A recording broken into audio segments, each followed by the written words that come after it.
मौत नू कैद करके मौत के तख्ते तक ले जाना है। तू बड़े भैया अपनी वकालत का ऐसा धोबी पटड़ा मारूंगा कि मेरे अस्सलाम वालेकुम, मैं तारक सानी ते तुसी वेख रहे हो मेरे चैनल रैबर एंटरटेनमेंट प्लस। अज एक और नवे हीरो के बारे तुहाडे कोल मालूमात लैके हाजिर हो रहे हैं और तुहानू दसांगा एक नवा हीरो जिसका प्यो एक बहुत बड़ा बिजनेसमैन सी, बहुत बड़ा प्रोड्यूसर सी और एक्टर भी सी।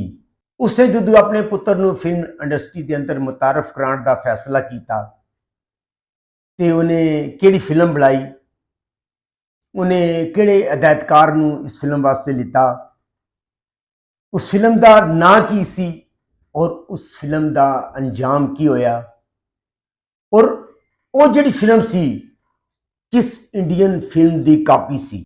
इहदे बारे तुहानू मुकम्मल मालूमात देंगा कि किस बेदर्दी दे नाल उस फिल्म नू बनाया गया और किस बेदर्दी दे नाल उस फिल्म नू रिलीज़ किया गया और किस बेदर्दी नाल उस फिल्म का अशर होया। यह मालूमात तुहानू देंगा कि तुहाडे भी रोंगटे खड़े हो जाएंगे कि इंडस्ट्री के अंदर जदों कोई बंदा आंदा ते उहदे नाल की सलूक होंदा है, उहदा पैसा किस तरह डुबोया जाता है।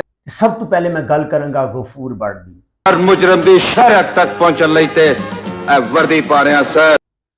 गफूर भट्ट नॉर्वे के अंदर बिजनेसमैन हैं, बड़े अच्छे शख्स हैं, बड़े अच्छे एक्टर हैं, बड़े अच्छे फिल्मसाज हैं।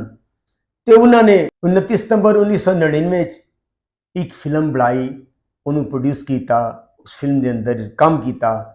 उस फिल्म का नाम सी बारिश। अगर किसी ने यूट्यूब पे बारिश फिल्म देखी होगी तो उन्होंने पता होगा कि इस फिल्म के अंदर जावेद शेख सी, इजहार काजी सी और उन्होंने एक तीजा वीर भी होंदा है जिहड़ा कि पुलिस ऑफिसर होंदा है और उसका नाम गफूर भट्ट सी। यानी कि बारिश फिल्म अगर तुसी देखो तो उस दौर के अंदर जावेद शेख और इजहार काजी का पीक चल रहा सी, उन्होंने बड़ा अच्छा टाइम जा रहा सी और गफूर भट्ट ने इन्हों लैके फिल्म बारिश से नाम शुरू की। और इस फिल्म के हदायतकार जोड़े सन वो अल्ताफ हुसैन सन और अदाकारा खुशबू ने इस फिल्म के अंदर बतौर चाइल्ड स्टार काम किया सी। यह फिल्म अच्छी कहानी, अच्छे म्यूजिक ते अच्छे डायरैक्शन की वजह तो जी बारिश सी वो अपने दौर की सुपरहिट फिल्म साबित हुई। और उस तो बाद हो सकता है कि गफूर भट्ट साहब ने एक दो फिल्मों में काम किया हुए, उस तो बाद वो मेरे ख्याल वापस नॉर्वे चले गए। 2001 के अंदर वो वापस आए, नॉर्वे तो पाकिस्तान आए और जदों वो वापस आए तो कल्ले नहीं सन, उन्होंने नाल उन्हों का पुत्र भी सी जिसका नाम सी शहजाद भट्ट। वैसे भैया बाय द वे आपको औरत जात से इतनी नफरत क्यों? और उन्होंने प्लान सी कि शहजाद भट्ट नूं बतौर हीरो मुतारफ कराया जाए और उस वास्ते उन्होंने खुद अपने जेब विचों सरमायाकारी करने का फैसला किया और अपने पुत्र शहजाद भट्ट नूं बतौर हीरो लैके फिल्म बनाई। उस फिल्म का नाम सी मेरे महबूब। इस फिल्म की जिहड़ी हदायतकारा सन वो संगीता सन। संगीता का भी वो पीक टाइम चल रहा सी, बहुत सारी उन्होंने हिट फिल्म दी और उस बाद बहुत सारी उन्होंने फ्लॉप फिल्म दी। लगातार उन्होंने फिल्म हिट हो रही सन और लगातार फिल्म फ्लॉप भी हो रही सन। और उस वक्त शान, सऊद, सना और रेशम इंडस्ट्री के अंदर इन सन और इन्हों का नाम विक रहा सी। इन्होंने ट्रेंड में लैके संगीता ने फिल्म बनाई, मेरे महबूब के नाम तो फिल्म बनाई, मेरे महबूब के नाम तो फिल्म शुरू हुई और फिल्म मुकम्मल होकर सैलमे ते रिलीज़ हो गई।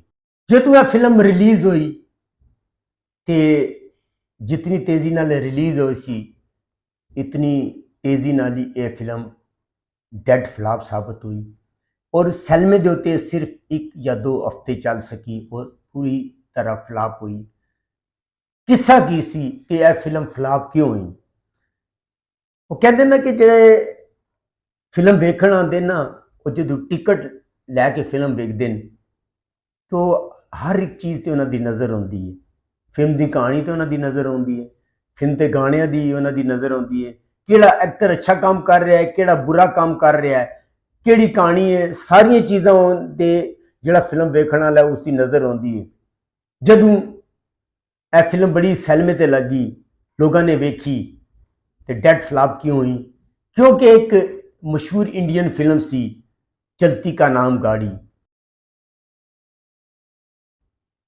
ਇਹ ਉਸ ਫਿਲਮ ਦਾ ਹੂ ਬਹੂ ਚਰਬਾ ਸੀ। ਔਰ ਜਦੋਂ ਲੋਕਾਂ ਨੇ ਵੇਖਿਆ ਕਿ ਇਹ, ਕਿਉਂਕਿ ਬਹੁਤ ਸਾਰੇ ਲੋਕਾਂ ਨੇ ਉਹ ਫਿਲਮ ਵੇਖੀ ਹੋਈ ਸੀ, ਔਰ ਜਦੋਂ ਸੈਲਮੇ ਤੇ ਉਹਨਾਂ ਨੇ ਦੇਖੀ ਕਿ ਯਾਰ ਇਹ ਤੇ ਫਿਲਮ ਦਾ ਚਰਬਾ ਹੈ, ਇਸ ਵਜ੍ਹਾ ਤੋਂ ਇਹ ਜਿਹੜੀ ਫਿਲਮ ਸੀ ਇਹ ਬੁਰੀ ਤਰ੍ਹਾਂ ਫਲਾਪ ਹੋਈ ਔਰ ਮੁਸ਼ਕਿਲ 1 ਜਾਂ 2 ਹਫ਼ਤੇ ਇਹ ਸੈਲਮਾ ਤੇ ਚੱਲ ਸਕੀ। ਔਰ ਸੰਗੀਤਾ ਨੇ ਨਾ ਸਿਰਫ ਉਸ ਫਿਲਮਸਾਜ਼ ਦਾ ਪੈਸਾ ਡੁਬੋਇਆ, ਬਲਕਿ ਜਿਹੜਾ ਇੱਕ ਨਵਾਂ ਹੀਰੋ ਆਇਆ ਉਹ ਉੱਥੋਂ ਨਾਰਵੇ ਤੋਂ ਚੱਲਿਆ ਔਰ ਖਾਬ ਲੈ ਕੇ ਆਇਆ ਕਿ ਉਹ ਇੰਡਸਟਰੀ ਦੇ ਅੰਦਰ ਆ ਕੇ ਕੰਮ ਕਰੇਗਾ, ਬਤੌਰ ਹੀਰੋ ਕੰਮ ਕਰੇਗਾ, ਬਤੌਰ ਸਾਈਡ ਹੀਰੋ ਕੰਮ ਕਰੇਗਾ, ਬਤੌਰ ਕੋਈ ਵੀ ਯਾਨੀ ਕਿ ਉਹ ਕੰਮ ਕਰੇਗਾ। ਉਹਦੇ ਖਾਬ ਉਹਨੇ ਚਕਨਾਚੂਰ ਕਰ ਦਿੱਤੇ। ਗਫੂਰ ਬੱਟ ਦਾ ਸਰਮਾਇਆ ਵੀ ਡੁੱਬ ਗਿਆ ਔਰ ਉਹਨਾਂ ਦੇ ਪੁੱਤਰ ਦਾ ਕੈਰੀਅਰ ਸਟਾਰਟ ਹੋਣ ਤੋਂ ਪਹਿਲੇ ਹੀ ਖਤਮ ਹੋ ਗਿਆ। ਇਹ ਜ਼ਿਆਦਤੀ ਹੈ, ਇਹ ਜ਼ੁਲਮ ਹੈ ਉਸ ਨਵੇਂ ਹੀਰੋ ਦੇ ਨਾਲ, ਉਸ ਨਵੇਂ ਐਕਟਰ ਦੇ ਨਾਲ ਜਿਹੜਾ ਖਾਬ ਲੈ ਕੇ ਇੰਡਸਟਰੀ ਦੇ ਵਿੱਚ ਆਉਂਦਾ ਹੈ ਔਰ ਉਹ ਆਪਣੇ ਖਾਬ ਅਧੂਰੇ ਛੋੜ ਕੇ ਚਲਾ ਜਾਂਦਾ ਹੈ ਜਾਂ ਆਪਣੇ ਉਹਦੇ ਖਾਬ ਮੁਕੰਮਲ ਨਹੀਂ ਹੋ ਸਕਦੇ। ਇਸ ਫਿਲਮ ਦੀ ਨਾਕਾਮੀ ਤੋਂ ਬਾਅਦ ਉਹ ਸ਼ਹਿਜ਼ਾਦ ਬੱਟ ਦੀ ਵੀ ਨਾਕਾਮ ਹੋਇਆ, ਗਫੂਰ ਬੱਟ ਸਾਹਿਬ ਵੀ ਨਾਕਾਮ ਹੋਏ ਔਰ ਇਹ ਫਿਲਮ ਵੀ ਨਾਕਾਮ ਹੋਈ। ਸ਼ਾਨ ਦਾ ਨਾਮ ਵੀ ਇਸ ਫਿਲਮ ਨੂੰ ਨਾਕਾਮੀ ਤੋਂ ਨਹੀਂ ਬਚਾ ਸਕਿਆ, ਸੰਗੀਤਾ ਦਾ ਨਾਮ ਵੀ ਇਸ ਫਿਲਮ ਨੂੰ ਨਾਕਾਮੀ ਤੋਂ ਨਹੀਂ ਬਚਾ ਸਕਿਆ।